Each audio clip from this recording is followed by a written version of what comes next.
예, 우리 같이 인사 나누겠습니다. 잘 나오셨습니다. 예, 은혜 받고 돌아갑시다. 예, 이 시간에는 여호수아 2장 1절부터 7절 말씀까지 읽었습니다. 우리가 은혜 받을 말씀의 제목은 무엇을 정탐해야 할까요? 입니다. 무엇을 정탐해야 할까요?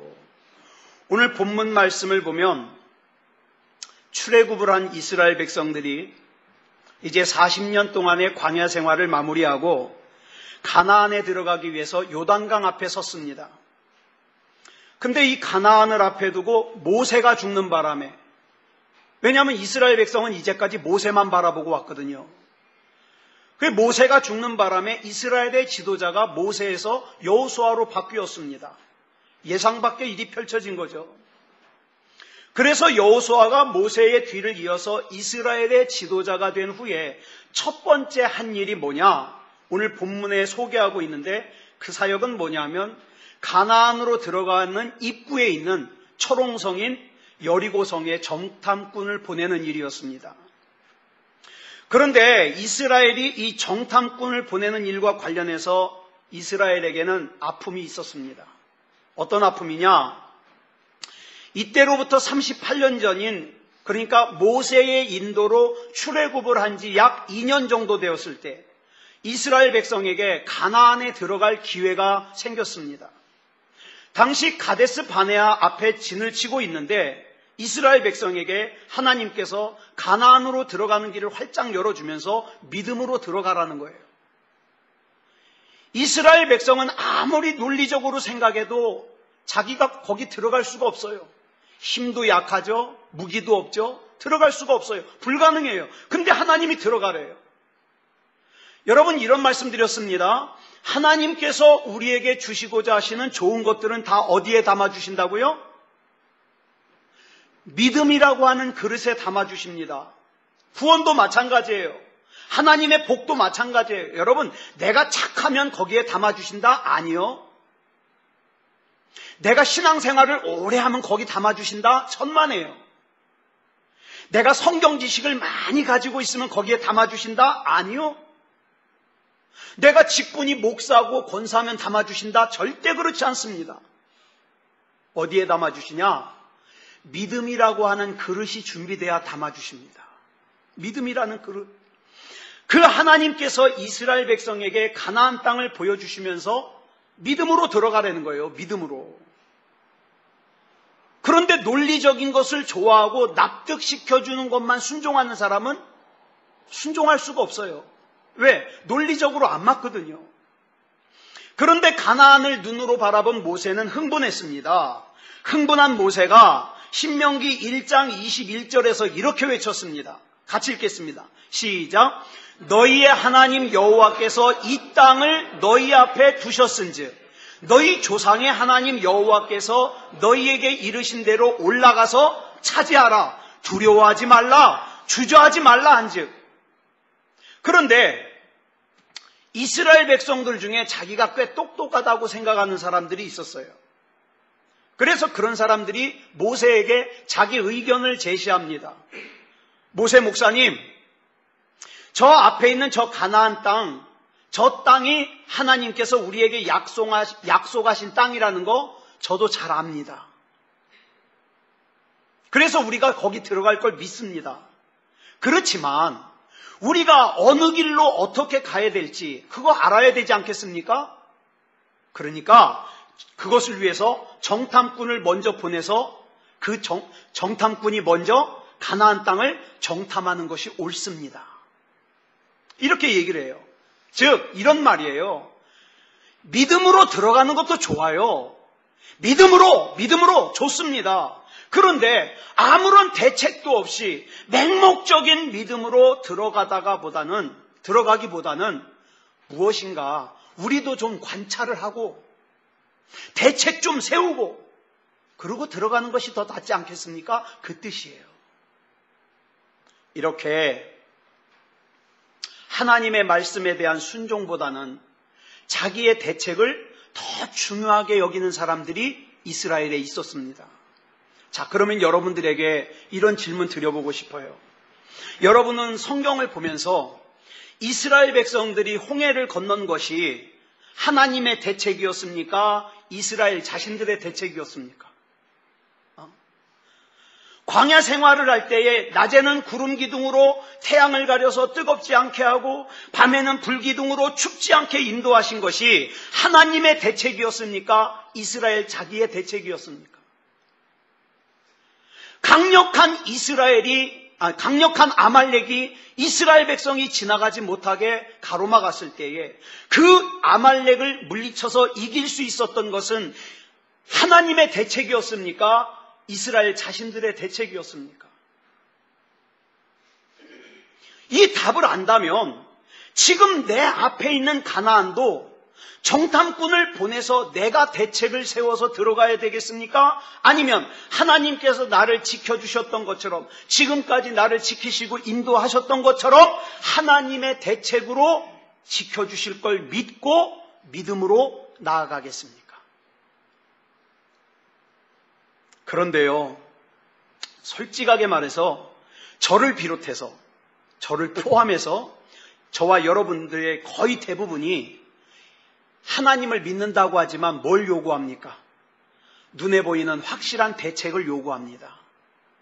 하나님, 내 눈에 보이는 확실한 대책을 주시면 제가 순종하겠습니다. 그런데 확실한 대책이 없으면 저 못 갑니다. 이거예요. 그래서 어떡합니까? 우리는 미리미리 보험이라는 대책도 세워놔요. 돈도 좀 모아놔야죠. 무슨 일 생길지 모르니까. 노후 준비 대책도 좀 세워놔야 되죠. 그래서 좀 여유 있게 대책을 세워놓기를 원합니다. 그런데 저는 제 자신에게 자주 이렇게 질문을 해요. 내가 지금 세우는 이 대책이 진짜 완전한 대책이 될 수 있을까? 저는 여러분들에게 확실하게 고백할 수 있습니다. 완전한 대책 못합니다. 완전한 대책. 제가 전에 이런 말씀을 드린 적이 있어요. 기억하실라는가 모르겠는데 우리가 몸이 건강할 때 중요하게 여기는 보물 순서가 있죠. 내가 몸이 건강할 때 중요하게 여기는 보물 순서. 이 순서와 내가 몸이 많이 아플 때 중요하게 여기는 순서가 같지 않아요. 그리고 또 내가 죽을 병에 걸렸을 때 중요하게 여기는 순서가 같지 않아요. 그렇죠? 같지 않아요. 여러분 15분이라는 제목의 연극이 있습니다. 내용이 이래요. 어렸을 때부터 천재 소리를 들었던 한 남자가 주인공인데 이 주인공이 명문대에 수석으로 입학을 했어요. 얼마나 좋아요. 그러니까 서울대학교에 수석으로 입학한 거예요. 그 다음에 그 학교에서 졸업하면서 졸업 논문을 썼는데 그 졸업 논문이 대박이에요. 대박. 사람들이 막 호평이 대단해요. 그래서 가만히 있어도 서울대학교 교수 자리 따놓은 거예요. 그래 이 박사학위를 받아야 되는데 박사학위를 받기 며칠 전에 갑자기 가슴이 아픈 거예요. 많이. 그래서 병원을 갔더니 진찰을 의사가 딱 하더니 아주 청천벽력 같은 소리를 하죠. 앞으로 남은 시간이 15분밖에 없습니다. 여러분 15분짜리 시한부 인생이 어디 있어요? 연극이니까. 남은 생명이 15분이에요. 그러니까 이 남자가 이 의사의 말에 당황을 해가지고 정신 못 차리고 막 허둥대다가 5분이 지나갔어요. 이제 남은 시간은 10분이에요. 근데 전화가 왔어요. 전화를 받았더니 이 남자의 삼촌이 대단한 부자예요. 근데 이 삼촌이 자식이 없어요. 그래서 이 삼촌이 그 막대한 자기의 재산을 이 남자 주인공에게 상속했다는 전화예요. 부자가 됐어요. 그리고 그 전화를 끊자마자 또 다른 전화가 와서 받았는데 이번에 박사과정으로 쓴 논문이 최우수 논문으로 뽑혔다는 거예요. 그리고 교수 자리도 확정됐다는 거예요. 좋죠. 또 하나가 왔어요. 전화가. 얼마 전에 굉장히 아름다운 여인에게 내가 당신을 사랑하니까 나와 결혼해달라고 프로포즈를 했는데 그 여인이 그 결혼 승낙하겠다고 전화가 온 거예요. 이 아름다운 여인하고 이제 결혼하게 된 거예요. 그런데 보세요. 문제는 좋은 소식이죠. 대단히 많은 유산을 상속받고 졸업 논문이 최우수 논문이 돼서 박사학위도 받고 교수 자리도 확정되고 그 다음에 아름다운 여인과 결혼 승낙도 받아놨고, 그런데 이 좋은 소식들 중에 이 남자 주인공의 생명을 단 1초도 연장시킬 수 있는 것이 없더라는 거예요. 그래서 이 연극은 남자 주인공이 15분이 지나서 숨을 거두는 걸로 끝납니다. 저는 이 연극 못 봤어요. 시나리오만 읽어봤어요. 시나리오만. 여러분, 내가 세상에서 세우는 대책은 완전한 대책이 되지 못합니다. 좋은 직장에 취직을 하는 게 좋죠. 돈 많이 모아놓는 것도 좋죠. 강남에 좋은 아파트 사는 것도 좋죠. 예쁘고 멋있는 배우자와 사는 것도 좋죠. 그런데 여러분, 건강할 때 얘기해요. 예? 건강할 때.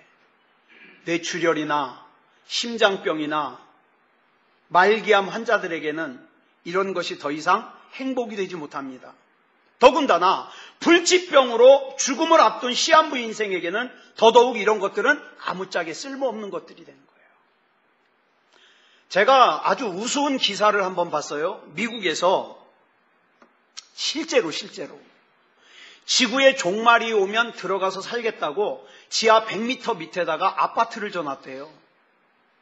근데 이 아파트 한 채 분양받는 가격이 수백억이래요.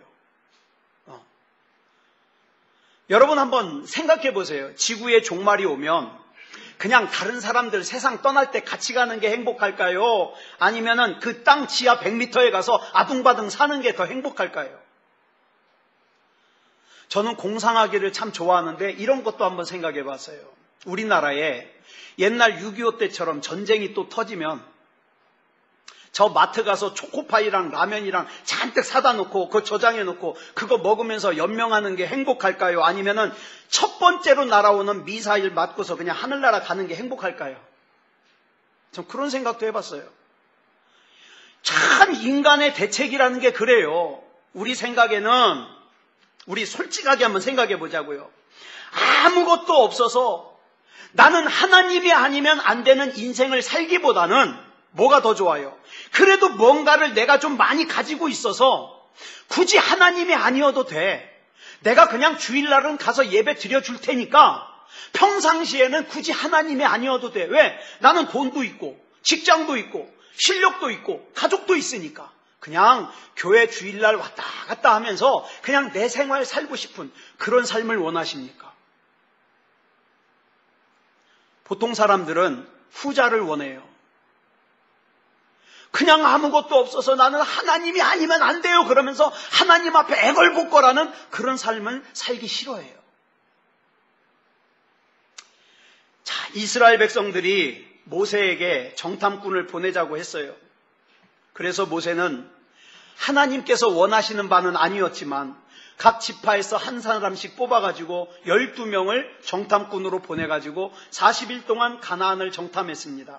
그 결과가 뭐예요? 인간의 눈으로 보고 인간의 귀로 듣고 인간적으로 경험해서 정탐한 결과가 뭐예요? 믿음이 아니라 불신앙이에요. 안 된다는 거예요. 불가능하다는 거예요. 이 불신앙 때문에 하나님이 길을 열어놓고 들어가라! 믿음이라고 하는 그릇에 담고 들어가라! 이 말씀에 대하여 이스라엘 백성이 거부하고 다시 광야로 들어가서 40년 동안 더 훈련받아요. 그렇다면 하나님께서 결과가 이렇게 될 거라는 걸 아셨을 거예요. 그죠? 우리 하나님은 전지하신 하나님이에요. 아셨을 거예요. 그런데 왜 이스라엘이 가나안을 정탐하는 걸 허락하셨을까요? 잘 들으세요. 우리 하나님께서는 내가 고집을 부리면 그대로 놔두십니다. 그래? 한번 해봐. 마치 탕자가 아버지한테 나한테 올 거 미리 주십시오. 아버지는 거절할 수도 있어요. 근데 줘요. 줘요. 왜? 조직의 쓴맛을 한번 보라고. 그리고 내 마음은 떠나 있는데 같이 있지 말고 진짜 아버지와 같이 있으라고. 진짜 아버지와 같이 있으라고. 그로부터 38년이 지난 후에 여호수아 역시 지금 또 정탐꾼을 보내려고 하고 있어요. 왜 그럴까요? 38년에 그 쓰디쓴 경험을 했는데 왜 또 정탐꾼을 보낼까요? 물론 하나님께서 여호수아에게 정탐꾼 보내라고 명령은 안 하셨어요. 그러나 하나님께서 여호수아가 지도자가 된 다음에 1장 7절에서 여호수아 1장 7절에서 이런 말씀을 하셔요. 우리가 이 말씀을 잘 알아야 돼요. 시작. 오직 강하고 극히 담대하여 나의 종 모세가 내게 명령한 그 율법을 다 지켜 행하고 우로나 좌로나 치우치지 말라. 그리하면 어디로 가든지 형통하리니. 여기 보면 뭐라 그랬습니까? 나의 종 모세가 내게 명령한 그 율법을 다 지켜 행해라. 그런데 모세가 어떤 명령을 했어요? 민수기 13장 1절로 2절을 보니까 이런 명령을 했어요. 시작. 여호와께서 모세에게 말씀하여 이르시되 사람을 보내어 내가 이스라엘 자손에게 주는 가나안 땅을 정탐하게 하되 그들의 조상의 가문 각 지파 중에서 지휘관된 자 한 사람씩 보내라. 그래서 이 말씀을 갖다가 여호수아가 받았거든요. 여호수아가 정탐꾼을 파견한 것은 하나님을 신뢰하지 못해서 파견한 게 아니라, 그래서 고집을 부린 것이 아니라 하나님께서 여호수아에게 말씀하신 대로 모세가 명하여 기록한 그 말씀대로 지금 순종하는 거예요. 근데 우리는 알아요. 이 정탐 역시도 굳이 보낼 필요가 있어요, 없어요? 여러분, 나중에 여리고성 어떻게 점령했어요? 그 안에 들어가서 싸워서 점령했어요? 아니요. 잘 아시는 바와 같이 성에는 들어가지도 않았어요. 성 밖에서 하루에 한 바퀴씩 6일 동안 돌고 7일째 되는 날 7바퀴 돌았더니 여리고성이 무너졌어요. 자, 그럼 정탐할 필요가 있어요, 없어요? 없어요. 정탐 가서 알아보는 게 뭐예요? 그 성에는 군인이 몇 명이며 무기는 어떤 무기가 있고 초소는 어디 있고 우리가 공격하면 어디로 들어가고 이런 거 알아보는 거 아니에요? 그런데 이게 참 웃기는 게 정탐꾼들이 들어가자마자 들켰어요. 들어가던 날. 그래가지고 기생 라합의 집에 도망갔어요. 얼마나 이게 허술합니까? 더 이해가 안 되는 게 뭔지 아세요? 정탐꾼을 보내놓고 이스라엘 백성은 요단강 건넜어요, 안 건넜어요, 아직? 안 건넜어요. 요단강을 건너야 여리고성을 점령하든 뭐 하든 할 거 아니에요? 요단강도 못 건넜어요. 근데 지금 요단강 상태가 어때요? 여호수아서 3장 15절에 보니까 요단강 물이 가장 깊을 때예요. 근데 배가 없어요. 이스라엘 백성이 요단강을 건너는 것이 가능해요, 불가능해요? 불가능해요. 자, 여리고성을 정탐하는 일도 중요하지만 실제적으로 중요한 건 뭡니까? 이스라엘 백성이 요단강 건너는 거예요. 뭐 요단강 건넌다고 쳐요. 요단강을 건너고 나면 그 다음에 해야 될 일이 뭔지 아세요? 기념비도 세워야 되지요. 유월절 의식도 행해야 되지요. 특히 중요한 게 뭐예요? 여리고성 코앞에서 뭐 해야 돼요? 할례를 행해야 돼요. 지금으로 말하면 포경수술해야 돼요. 남자들 포경수술하고 나면 3, 4일 동안 꼼짝 못해요. 지금이야 종이컵이 있으니까 좀 보호라도 한다지. 그땐 종이컵도 없어요. 자, 그 할례를 하고 나가지고 막 고통스러울 때 여리고성에서 군인들이 쳐들어오면 그냥 도망도 못 가고 죽어요. 왜? 앞에는 요단강이 또 가로막혀 있고 어기적거리고 도망가다 다 죽는 거예요. 불가능한 상황이에요. 이런 일들이 다 있고 나서 여호수아 6장에 가서야 비로소 여리고성을 정복합니다. 그러면 정탐꾼을 천천히 보내도 되잖아요. 이스라엘 백성이 요단강을 건넌 다음에 보내도 돼요. 근데 왜 굳이 그렇게 서둘러서 정탐꾼을 보냈을까? 여기서 우리는 정탐꾼을 보내는 일과 관련하여 아까 앞에서 말씀드린 38년 전에 경험했던 그 아픈 과거가 있었음에도 불구하고 여호수아가 정탐꾼을 보내는 것을 하나님이 막지 않으신 이유가 있어요. 그게 뭐냐 이 말이에요. 하나님이 막지 않으신 이유. 먼저 그걸 말씀을 드리자면 여리고성에서 살고 있던 기생 라합과 그의 가족을 구원하시는 게 하나님은 더 급해요. 죄악으로 인하여 심판이 예고된 여리고성에서 구원받을 사람을 찾아내는 것이 정탐꾼을 보내신 하나님의 목적입니다. 하나님께서는 이 세상에 어떤 생명이라도, 아마 여러분 마음속에 이런 사람 있을 거예요. 이 사람은 반드시 구원받아야 돼 라고 하는 사람도 있지만, 여러분 마음속에 여러분이 판단의 기준이 돼서 이 사람은 구원 못 받아도 돼, 이런 사람이 있을지도 모르겠어요. 그러나 그것은 여러분 생각이에요. 하나님은 이 세상에 그 어떤 생명이라도 천하보다 귀해요. 그래서 악인과 함께 심판을 받고 악인과 함께 멸망당하는 것을 우리 하나님은 원하지 않으세요. 더군다나 믿음으로 잘 살던 사람이 실족하는 것은 하나님이 더더욱 원치 않으시죠. 사람은 절대 내일을 모릅니다. 그렇기 때문에 내 생각에는 이렇게 철저하게 내일을 위해서 대책을 세워놓으면 되겠지? 아니요. 그 대책은 완전하지 않다니까요. 그래서 제가 지금까지 살면서 경험해 보니까 자기가 똑똑한 줄 아는 사람들이 인생이 고달파요. 왜? 자기가 똑똑하지 않다는 걸 아는 사람은 하나님 말씀에 순종하기가 쉬운데, 자기가 똑똑하다고 생각하는 사람은 하나님의 말씀에 자꾸 반기를 들거든요. 내 생각에는 그렇지 않다고. 그래서 마태복음 6장 34절에 보니까 예수님께서 뭐라 그래요? 내일 일을 위하여 염려하지 말아라. 여러분, 내일 거는 염려하지 말라고요. 악한 마귀는 자꾸 저와 여러분으로 하여금 내일 일을 염려하게 해서 사람이 폐인이 되게 만들어요.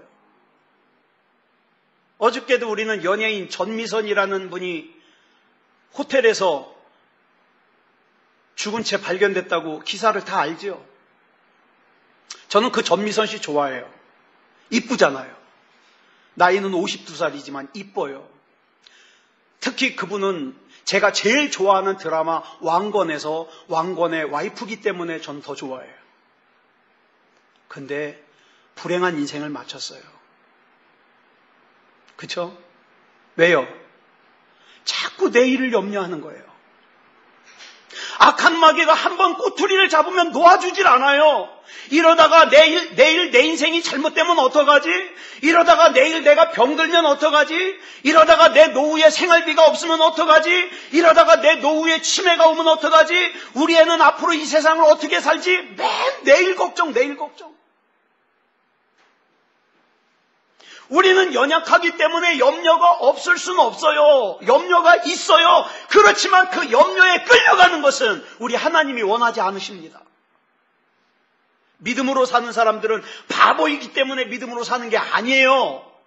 믿음으로 사는 사람들은 바보이기 때문에 내일을 주님께 맡기고 오늘을 갖다가 감사하면서 하나님 오늘 생명 연장해 주신 거 감사합니다. 이렇게 내 몸 건강해서 이렇게 걸어 다닐 수 있는 거 감사합니다. 하나님이 믿어줘서 감사합니다. 그렇게 감사하는 게 아니에요. 바보라서. 자, 여러분에게 한번 묻고 싶어요. 여러분에게는 뭐가 있으면 죽을 때까지 평안하시겠습니까? 50평짜리 아파트요? 저희 집애가 그러더라고요. 아빠, 내 친구라 그랬나? 누구네는 화장실이 2개인데도 식구들이 화장실 순서 못 타가지고 막 복잡한데 우리는 화장실 하나라도 항상 들어갈 수 있어서 감사하다고. 제가 또 그 감사에 또 은혜를 받았잖아요. 지 아빠 엄마가 참는 거는 모르고. 우리는 우선권이 없어요. 화장실에 가서 막 중간 진행하고 있어도 예인이가 문 두드리고 나오라 그러면 끊고 나와야 돼요. 제일 높아요, 제일 높아. 여러분, 우리 주변에는요, 실제로 더 많은 것을 가지고 있으면서도 평안하지 않은 사람들이 많아요. 그렇죠? 저와 여러분에게 중요한 것은 이 세상에서 얼마나 더 오래 사느냐 아니에요. 이 세상에서 얼마나 더 많이 가지고 있느냐도 아니에요. 누가복음 12장 20절에 보니까 우리 주님께서 어리석은 부자에게 이런 말씀을 하셔요. 시작. 어리석은 자여, 오늘 밤에 내 영혼을 도로 찾으리니 그러면 내 준비한 것이 누구의 것이 되겠느냐? 자, 오늘 밤에 만약에 하나님께서 저와 여러분을 불러가셔요. 창원아, 너 그동안 사느라고 애썼다. 가자. 그러면 내가 지금까지 준비한 것들 중에 하나님이 나를 불러가실 때에도 쓸모가 있는 것은 뭐며 전혀 쓸모가 없는 것은 무엇이겠습니까? 오늘 저와 여러분은 그 어떤 것에 내 인생을 지금 투자하고 있습니까? 오늘 본문을 보면 하나님께서는 곧 무너질 여리고성에서 살고 있는 기생 라합과 그의 가족들을 구원하기 위해서 정탐꾼을 보내셨어요. 제가 가만히 보면 자기 영혼에 관심이 많은 사람은 다른 사람의 영혼에도 관심이 많아요. 그런데 자기 영혼에 관심이 없는 사람은 다른 사람의 영혼에도 관심이 없죠, 당연히. 그래서 자기 영혼에 관심이 없는 사람은 심지어 사랑하는 자기 자녀의 영혼에도 관심이 없어요. 그냥 육체에만 관심이 있어요. 그런데 우리 하나님께서는 저와 여러분의 영혼에 관심이 많아요.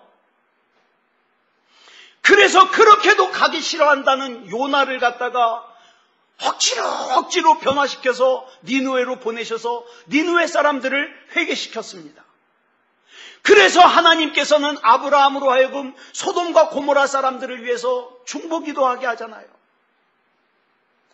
여러분, 교회가 세워지고 저와 여러분 같은 그리스도인들이 존재하는 가장 큰 이유는 영혼 구원입니다.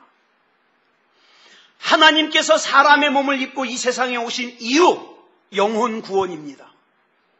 예수님께서 십자가에 달려 죽으신 이유, 영혼 구원입니다. 예수님께서 부활하시고 승천하신 이유, 영혼 구원입니다.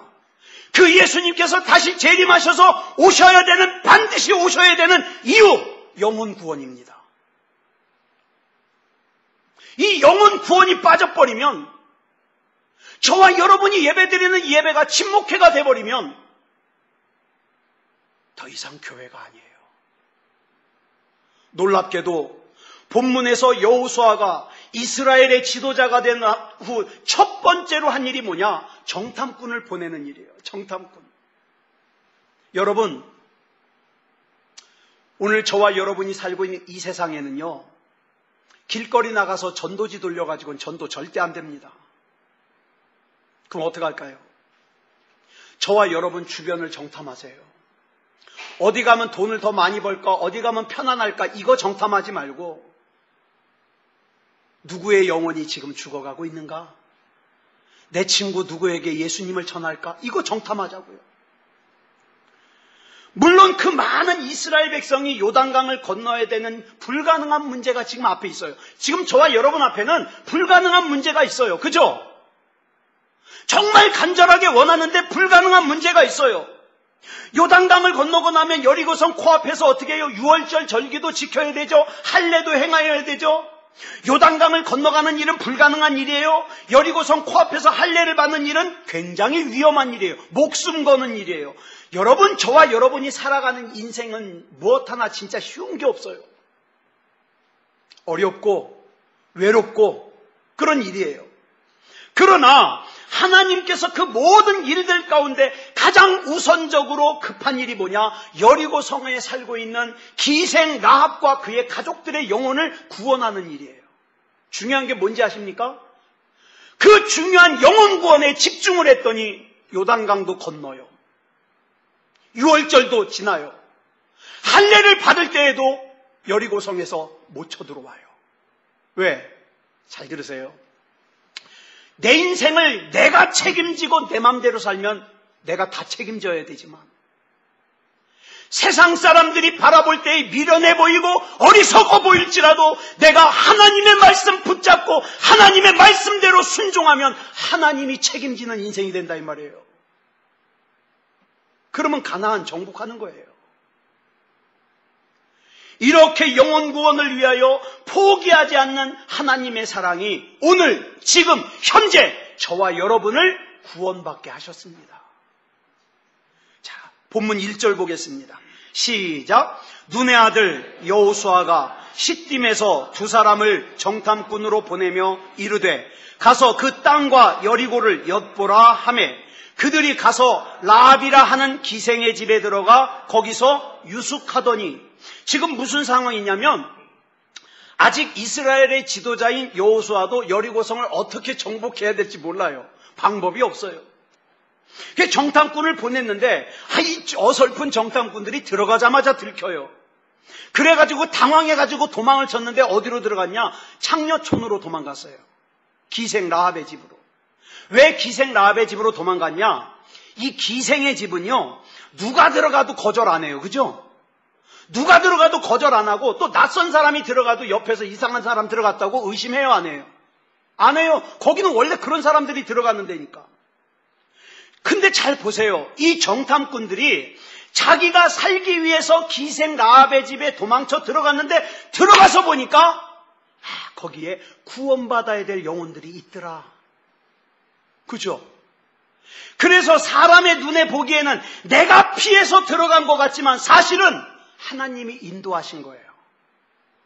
여러분, 사람의 눈으로 볼 때에는 내가 어쩔 수 없어서 이런 상황으로 내몰린 것 같지만 사실은 하나님의 섬세한 계획과 하나님의 인도하심입니다. 이 하나님의 섬세한 계획과 인도하심으로 인도함을 받는 사람은 복 있는 사람이에요. 하나님께서 구원받아야 될 기생 라합과 그의 가족들을 구원하시기 위해서 정탐꾼들을 기생 라합의 집으로 인도하셨어요. 자, 정탐꾼들이 들키는 장면 한번 볼까요? 그 다음 2절로 3절이에요. 시작. 어떤 사람이 여리고 왕에게 말하여 이르되 보소서. 언제? 이 밤에. 그날 지켰어요. 그날 들켰어요. 들어간 날. 이 밤에 이스라엘 자손 중에 몇 사람이 이 땅을 정탐하러 이리로 들어왔나이다.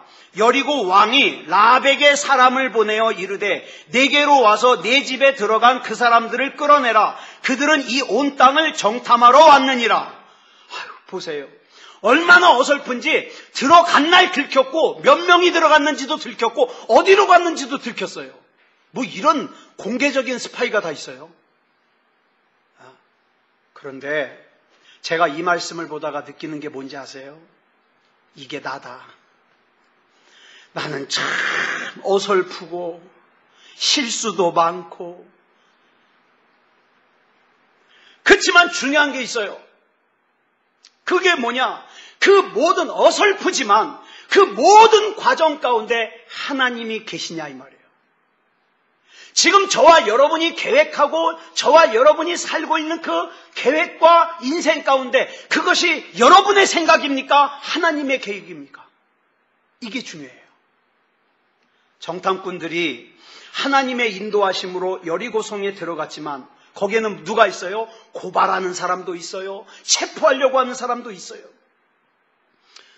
여러분, 이스라엘 백성이 출애굽을 할 때 애굽의 왕 바로가 순순히 내보내줬어요? 아니잖아요.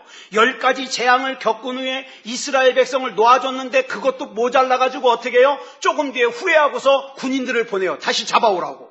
여러분, 저와 여러분이 하나님으로부터 멀어져 있는데 내가 돌이켜 하나님께로 돌아가려면 마귀가 그냥 구경만 하고 있는 게 아니라 다시 세상으로 끌고 가려고, 다시 불신앙으로 끌고 가려고 마귀의 간계는 끈질깁니다. 그래서 우리는 끝까지 믿음이어야 되는 거예요. 제 마지막 이야기만 하나 하고 말씀을 마무리하겠습니다.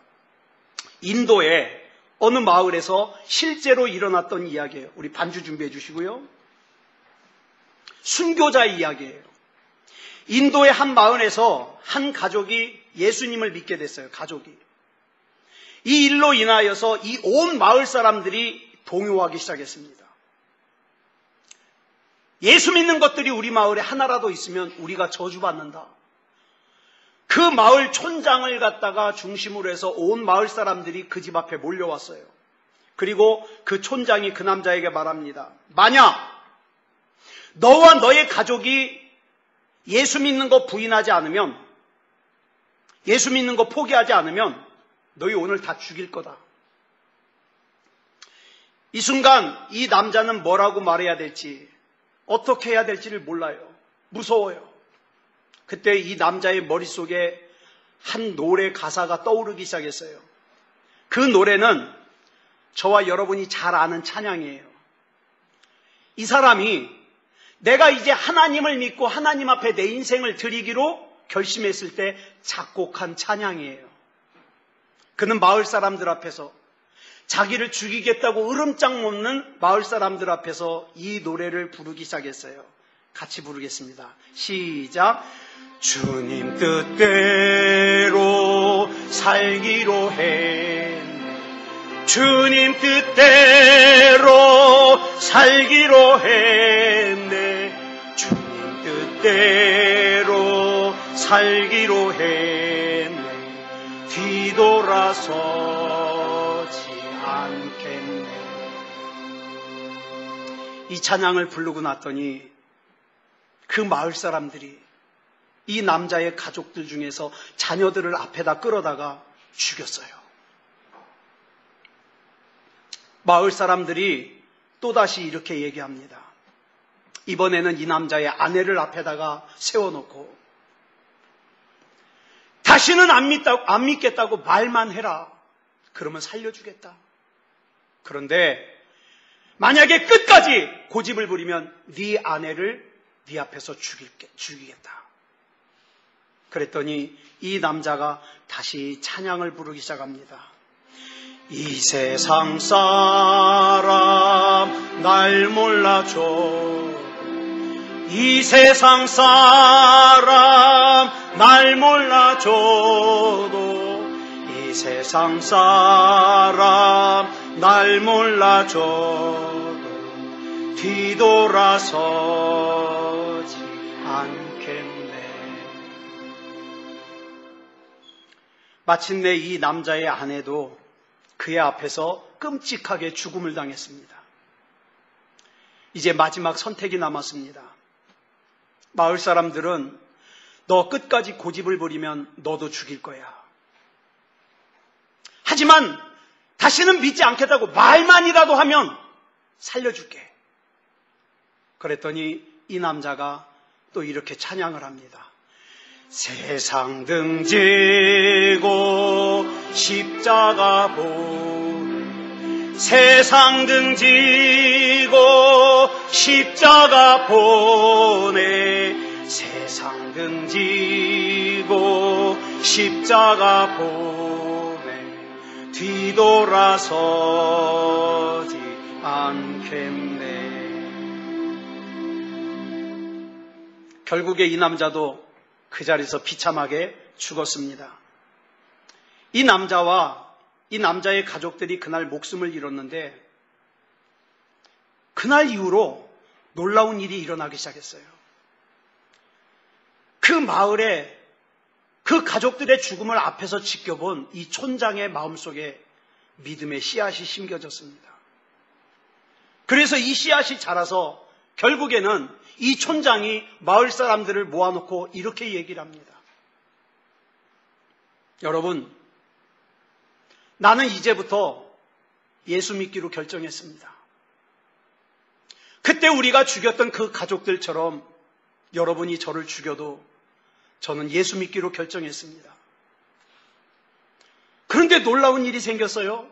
그 복음이 확산되기 시작합니다. 왜냐하면 그 죽음이라는 대가를 지불하고 희생된 그 그리스도인 가정을 통해서 하나님이 어떤 분인가를 알게 되었고 진정한 믿음을 자기 눈으로 똑똑히 목격했거든요. 그래서 그 마을 사람들이 예수 믿게 됐어요. 여러분, 지금도 인도에서는 예수 믿으면 핍박을 받습니다. 오늘 지금 저와 여러분에게 예수님은 어떤 분이십니까? 믿음은 뭐예요? 구원은 뭐예요? 진짜 그리스도인이 되자고요. 진짜 예배자가 되자고요. 그래서 하나님이 저와 여러분을 언제 부르셔도 기뻐하며 감사하며 하나님의 부르심에 응할 수 있는 저와 여러분이 되기를 그리스도 예수님의 이름으로 축복합니다. 우리 같이 기도하겠습니다. 하나님, 내 인생의 정탐을 바로 할 수 있게 해주시고 하나님 앞에서 믿음다운 믿음으로 살게 해주시옵소서. 우리 같이 합심으로 기도하겠습니다. 사랑의 아버지 하나님, 감사합니다. 우리 하나님의 은혜 가운데 인도하여 주셔서 여기까지 왔습니다. 아버지 하나님이여, 타성해졌지 말게 하시고 나의 신앙에 생명이 있게 하시고 나의 신앙에 참된 믿음이 있게 하여 주셔서 하나님이 인정하시는 믿음이게 하시고 우리 하나님께서 붙잡아 주시고 인도해 주시옵소서.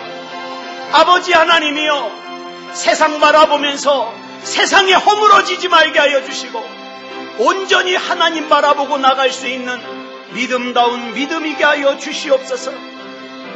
사랑의 아버지 하나님, 우리 하나님께서 붙잡아 주셔서 주님 뜻대로 살게 하여 주시고 아버지 하나님의 세상 사람들 바라보지 말고 하나님 바라보고 살게 하여 주시고 세상 등지고 주님 바라보며 살 수 있도록 인도해 주시옵소서. 우리 하나님께서 붙잡아 주실 줄 믿사오며 그리스도 예수님의 이름으로 간절히 기도드렸사옵나이다. 아멘.